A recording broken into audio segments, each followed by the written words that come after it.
പിതാവിൻ്റെയും പുത്രൻ്റെയും പരിശുദ്ധാത്മാവിൻ്റെ നാമത്തിൽ ആമേൻ. വിശുദ്ധ യോഹന്നാൻ എഴുതിയ സുവിശേഷം 16-ാം അധ്യായം 29 മുതൽ 33 വരെയുള്ള തിരുവചനങ്ങൾ.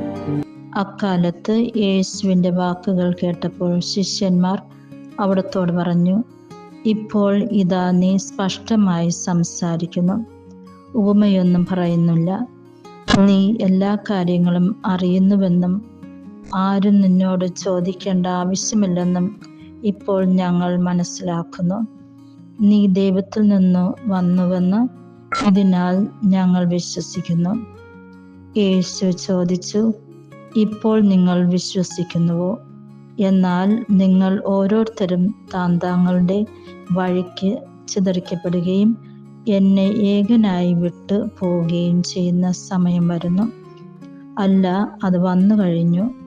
എങ്കിലും ഞാൻ ഏകനല്ല, കാരണം പിതാവ് എന്നോടുകൂടെയുണ്ട്. നിങ്ങൾ എന്നിൽ സമാധാനം കണ്ടെത്തേണ്ടതിനാണ് ഞാനിത് പറയുന്നത്. ലോകത്തിൽ നിങ്ങൾക്ക് ഞെരുക്കമുണ്ടാകും, എങ്കിലും ധൈര്യമായിരിക്കുവിൻ, ഞാൻ ലോകത്തെ കീഴടക്കിയിരിക്കുന്നു. ഈ വചനഭാഗത്തിലൂടെ യേശു നമ്മെ ഓർമ്മപ്പെടുത്തുന്നത് ലോകത്തിൽ നമ്മൾക്ക് ഞെരുക്കങ്ങൾ ഉണ്ടാകുമെന്ന് തന്നെയാണ്. യേശുവിൻ്റെ ശിഷ്യർക്ക്, യേശുവിനെ അനുഗമിക്കുന്ന നമ്മൾ ഓരോരുത്തർക്ക് ഈ ലോകത്തിലായിരിക്കുമ്പോൾ ഞെരുക്കങ്ങളുണ്ടാകും. നമ്മളെ യേശു ആശ്വസിപ്പിക്കുന്നുണ്ട്, ധൈര്യമായിരിക്കുവാനായിട്ട് പറയുന്നുണ്ട്.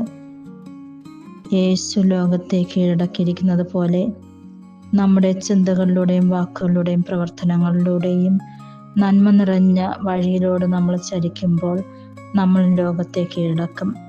അങ്ങനെ അനേകം ആത്മാക്കളെ സ്വർഗത്തിന് വേണ്ടി നേടിയെടുക്കുവാനായിട്ടും സാധിക്കും. അതിനായിട്ടുള്ള കൃപാവരങ്ങൾ പിതാവായ ദൈവം നമ്മൾക്ക് ഓരോരുത്തർക്കും നൽകട്ടെ എന്ന് പ്രാർത്ഥിക്കുന്നു.